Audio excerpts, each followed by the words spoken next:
ബായോ നമുക്ക് ഡിന്നർ ഉണ്ടാക്കാം. അപ്പൊ ഇന്ന് ഡിന്നറിന് ചിക്കൻ ഉണ്ടായിരുന്നു. സോ ഒരു ചിക്കൻ കറി വെച്ചിട്ട് നെയ്ച്ചോറ് വെക്കാം എന്നുള്ള പ്ലാനിലാണ് കുക്കിംഗ് ഒക്കെ സ്റ്റാർട്ട് ചെയ്തത്. ആൻഡ് എനിക്ക് എന്താ പറയാ ആ ഒരു റെസ്പോൺസിബിലിറ്റി ഇല്ലാത്തതുകൊണ്ടാണോന്ന് അറിയില്ല, സാധനങ്ങളൊക്കെ ഉണ്ടോന്നൊന്നും ഞാൻ നോക്കൂല.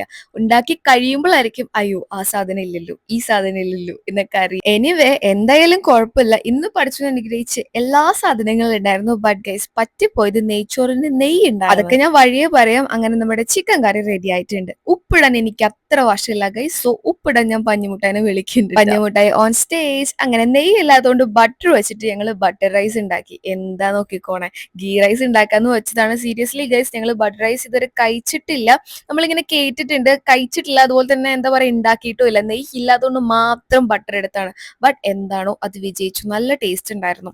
അങ്ങനെ പഞ്ഞിമുട്ടായി പപ്പടവും അതുപോലെ തന്നെ കച്ചമ്പറൊക്കെ ഉണ്ടാക്കുന്നുണ്ട്. ആൻഡ് അതിന്റെ കൂടെ ഈന്തപ്പഴ അച്ചാറും കൂടെ ഉണ്ടായിരുന്നു. ഫുഡൊക്കെ ഉണ്ടാക്കാൻ തല്ലുണ്ടാക്കുന്നവരോടാണ് 1 hour കൊണ്ടാണ് കേട്ടോ ഇത്രയും അടിപൊളി ഒരു ഡിന്നർ നമുക്ക് റെഡി ആയത്. വേറെ ഒന്നുമല്ല, ഓൻ എന്നെ ഹെൽപ്പ് ചെയ്യാൻ കൂടെ ഉണ്ടായിരുന്നതുകൊണ്ടും ഞാൻ ഓനെ ഹെൽപ്പ് ചെയ്യാൻ കൂടെ ഉണ്ടായിരുന്നതുകൊണ്ടും രണ്ടുപേരും ഒരുമിച്ച് ചെയ്തതുകൊണ്ടും എത്ര പെട്ടെന്നാണെന്നറിയോ പണിയൊക്കെ കഴിഞ്ഞ്. അപ്പൊ അങ്ങനെ നല്ല മഴ ഉണ്ടായിരുന്നു പുറത്ത്, സോ നല്ല വിശപ്പുണ്ടായിരുന്നു. അതുകൊണ്ട് പാത്രമൊക്കെ കഴിഞ്ഞിട്ടുണ്ട്. അപ്പൊ അത്രയേ ഉള്ളൂ ഇന്നത്തെ വിശേഷം. ബൈ.